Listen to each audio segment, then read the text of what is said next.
શબ્દો વિશેનું જે ઝેર છે, શબ્દો વિશેનું, એ હમીર બાપુએ કેટલું પચાવ્યું છે.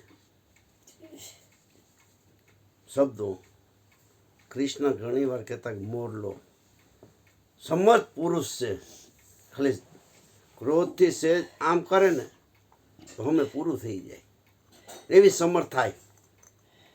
અર્જુન બાપાની આટલા આટલા શિષ્યો પાણી થઈ જાય, અવાજનો છટકો ન બોલે, પ્રેમના આંસુ વહી જાય. જો આ વસ્તુ એની પાસે હતી, જેને જેને માયણા ભોગવા, વશ કર્યો, બથોડા ભર્યા, એને કેટલી પીડા હશે ટાણે વિચાર્યું, એને કેટલી પીડા. એ સમયની ગુથમલમાં એ જીવે હટાણે.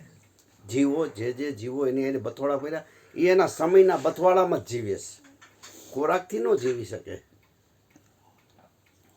જેનેનો ભ્રમ પીધો, જેની પાસે વસ્તુ ખેંચી, એ સમયની, સમય ફરી ગયો, ટાઈમ ફરી ગયો, અવસ્થા ફરી ગઈ, પણ પોતે એ સ્થિતિ જગ્યાએ ઊભા જ છે. એ પ્રેમ પી રહ્યા, એની મસ્તી જોઈ રહ્યા છે. એ શબ્દથી ન જઈ શકાય. લોહ હે અંદરની, એ વસ્તુની તત્વ કેવડું હોય છે, એ સમયની તાકાત કેવડી છે, એ જગ્યાનો પ્રભાવ કેવડો હોય છે. એ જેમ કે કાદવમાં કમળ ખીલે. રાજકોટનું બેસ્ટ કચરામાં પેટીનું જો સ્થળ હોય તો થોરાળા, હલકામાં હાવ નિચોડમાં, એની અંદર એક કમળ ઉગેલું. કંઈક ભમરાઓ આવી ત્યાંની ગુંજાશ કરીએ, પોતાના પ્રાણ છોડી દે, કમળ પીડાઈ જાય, ત્યાં સુધી એને પ્રાણ મેલે નહીં. આવી સ્થિતિ એની. કારણ કે એ વ્યક્તિને, એ માણસને એને ખાલી સહેજ આબોહવા લીધેલી, આ બોડીએ જૈક જેવી, જૂજવા જેવી. કારણ કે રેકડી પાસેથી નીકળતા ત્યારે જૂજવા જેવી જ. કોણ છે, ક્યાં રહીએ, શું એ મને કોઈ પરિસ્થિતિ નહીં ખબર. એટલે પડખામાં જતા, નહીં ખાખમાં છોકરું ગોતે ક્યાં, એના જેવી અવસ્થા.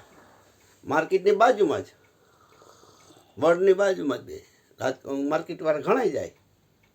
પણ આ જે સ્થિતિ છે, જે લો છે એની તાકાતનો, જેની અને સ્પર્શ કરેલો ખરા દિલથી જેને વ્યક્તિએ, તો એ કેવી રીતે અટાણ જીવતા હશે.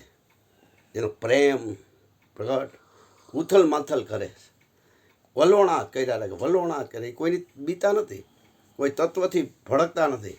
કારણ કે એક નિષ્ઠા હે કે મારા ગુરુનું, આજે એના મારા ગુરુ મહારાજ પરિસ્થિતિ નાય, એક ટકનું ઘરમાં ખાવા નહીં, પણ વાત ઉપર અભાડ ચીકો મારેલો, ખરબો પતિ એની ભાઈ ટૂંકો પડે જ્યારે બેઠા અસર બે, કે એના ગુરુની તાકાતથી બોલતા હતા. એ ભલે ઘરમાં એક ટકનું ખાવાનું નહોતું, એક ટકનું ખાવાનું નહીં, શબ્દોના ઝેર પીધે, પણ ગુરુના પ્રતાપે ઝેર સહન કરતા હતા. આજે કૃષ્ણ હે, જગતમાં કંઈક લોકોએ બોલેલા છે, શબ્દોને પ્રભણ પડી રહીશ. એટલે હું મીટી નથી ગયા. એ તો ઠીક છે, 5 દીથી અત્યારે સારું થયું એટલે માખ્યું મળે છે, 5 દીથી સારું થયું માખ્યું મળે છે. કાંઈ નહોતું તેથી શું હતું? એક ગુરુનો પ્રતાપ, આદેશ એનો પ્રભાવ છે.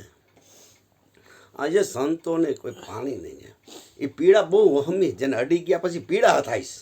એ શરીર વહી નથી જતા, એ ક્યાંય, એ સાક્ષાત ઊભા જ છે ને ભાઈ. પણ પરભ્રમ જીવ ન જોઈ શકે, એ દૃષ્ટિ નથી. એને મને કીધેલું કે આંખના કોડાથી ન જોઈ શકાય, એનાથી ને જોવું પડે. વાતોથી બધું થઈ શકે.